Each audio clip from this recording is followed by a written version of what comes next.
muito tempo que agora exploda e vai explodir no colo de alguém, Benja. Quando assumir um outro presidente do Corinthians, vai explodir outra bomba aqui, outra ali. É o salário de um que foi muito caro, não dá para pagar. É o salário de outro que deveria ter pago, não pagou. É o 13º fundo de garantia. No colo de alguém vai explodir. Explodiu no colo do atual presidente do Corinthians, o Andrés, e tem que pagar. Mas esse é o problema. Além do caso do Cantillo, que depois a gente pode explicar também esse caso do jogador que veio do Júnior de Barranquilla.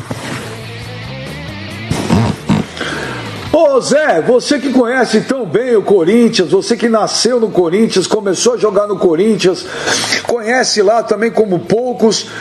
Ô Zé Elias, o que vai acontecer com o Corinthians, cara? Cada dia um processo novo, cada dia um problema novo. Pô, o Marcelo Matos, que eu nem lembrava o ano que saiu do Corinthians, Zé. O que vai acontecer com o Corinthians, Zé? O que está acontecendo com o Corinthians?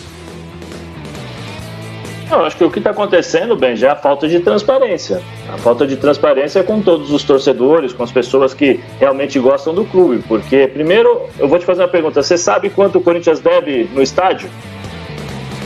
Não sabe. Qual foi a renegociação?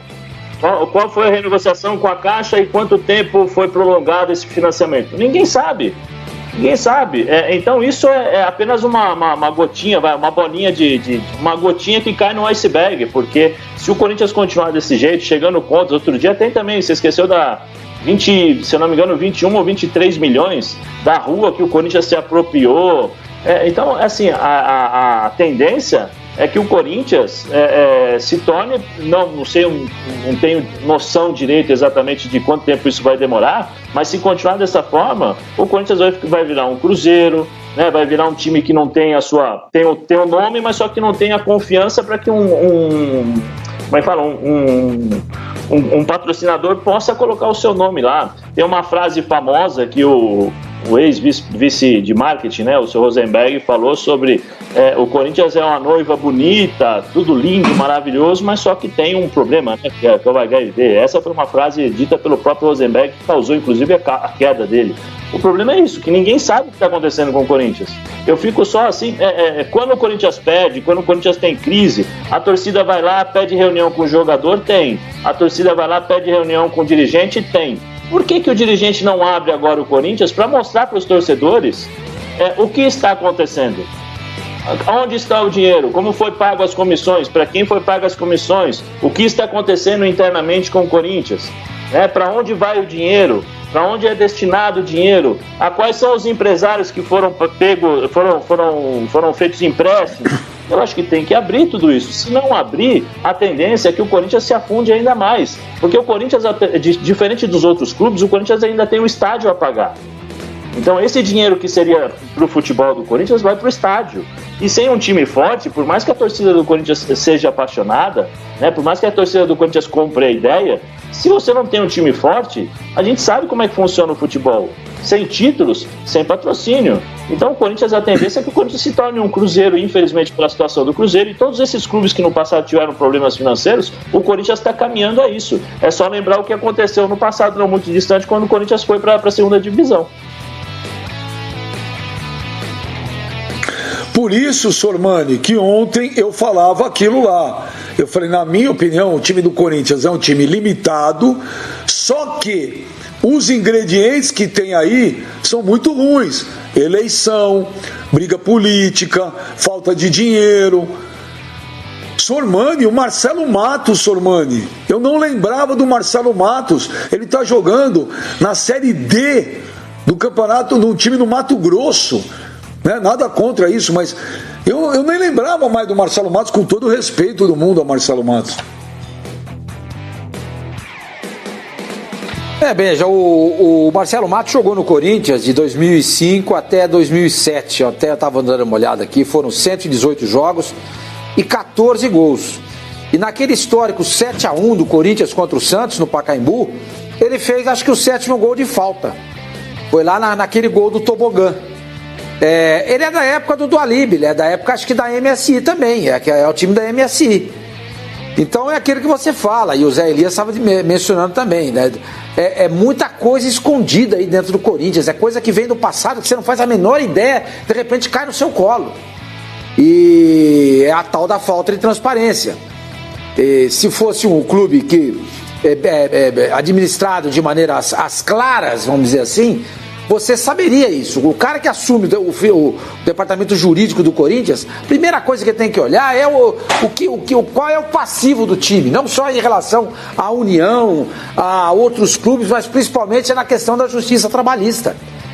Tem muita coisa pegando ainda. Eu não sei nem se o Zé tem alguma ação contra o Corinthians. Se bobear, é capaz de ter. Mas é muito complicado a situação do Corinthians. E ontem a gente disse isso, né? Corinthians tem um time, até o Ricardo Rocha mencionou, precisa de 3 a 4 reforços. Eu concordo com ele, de 3 a 4 reforços. Sem isso, é aquilo que o Zé Elias estava falando. Pode lembrar o Cruzeiro da temporada passada. E o time do Cruzeiro era muito mais forte do que o time do Corinthians. E foi rebaixado.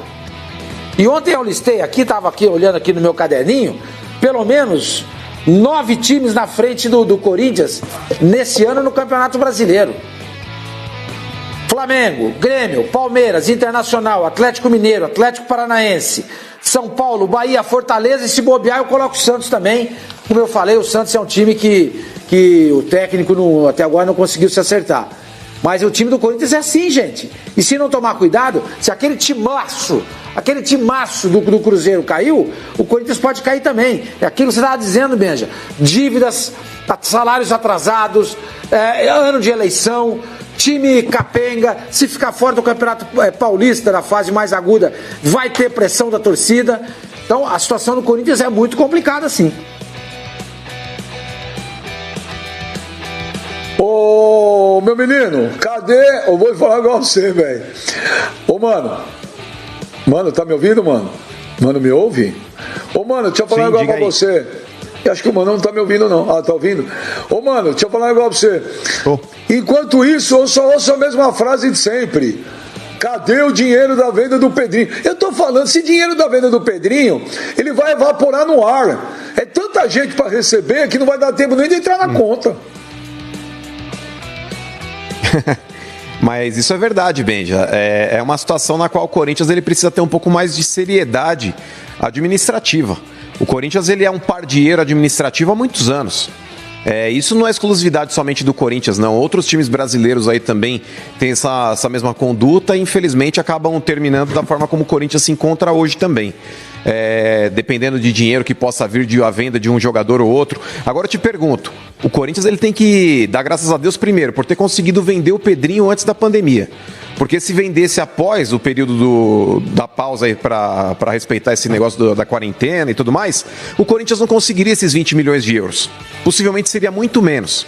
E o Corinthians ele não tem um outro jogador, por mais que se cogite, Benja, Matheus Vital podendo sair, o Carlos Augusto podendo sair, nenhum desses jogadores o Corinthians vai conseguir arrecadar esse dinheiro que ele conseguiu com o Pedrinho. Pintou aí um qualquer aí com relação à venda do Gustavo, com relação à venda do Alex também que o Corinthians contratou junto à Ponte Preta, mas isso aí é um band-aid para quem está tentando conter uma hemorragia. O Corinthians, Benjamin, ele passa um sufoco financeiro gigante por causa da incompetência dos dirigentes. Esse processo que foi movido em 2012, ele tinha um valor estipulado aí logo no princípio, por mais que o advogado do Marcelo Matos tenha dito que era um valor simbólico, mas era um processo que estava fixado num valor aí de 30 mil reais, cara.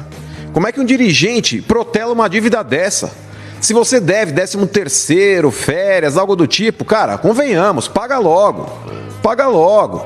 Isso aí é dinheiro de pinga para um clube grande. 30 mil reais é muito dinheiro pra gente, mas para um clube isso aí é dinheiro de pinga, gente. O Pascoal falou, mano, fala protela, e lá na frente vê como é que faz. Desculpa, Pascoal, quando você tem algum tipo de argumento, ou quando você tem algum tipo de sustentação para defender uma tese, aí você realmente protela. A alternativa você fala, não, eu tenho razão, por mais que essa primeira decisão não seja favorável, eu vou continuar brigando na justiça porque o meu direito tem que prevalecer. Agora, clube, quando deve 13º, deve férias, deve salários para jogadores, não tem que protelar nada, tem que pagar, tem que ter vergonha na cara. Dirigente precisa ter escrúpulos, cara. Porque quando um dirigente, no caso dirigente, mas tem patrões que também fazem isso com funcionários, mas quando o cara olha pro cara e fala, vai buscar teu direito na justiça, isso aí é cara que não tem vergonha na cara, desculpa. Aí o jogador vai lá e move uma ação contra o clube, aí a torcida fica contra o jogador. Tá errado, cara. Deve paga. A gente não fala a respeito aí de austeridade financeira? Isso aí tem que ser na prática também, não é só na teoria, não. E o dirigente ele precisa se comportar como um administrador de clube.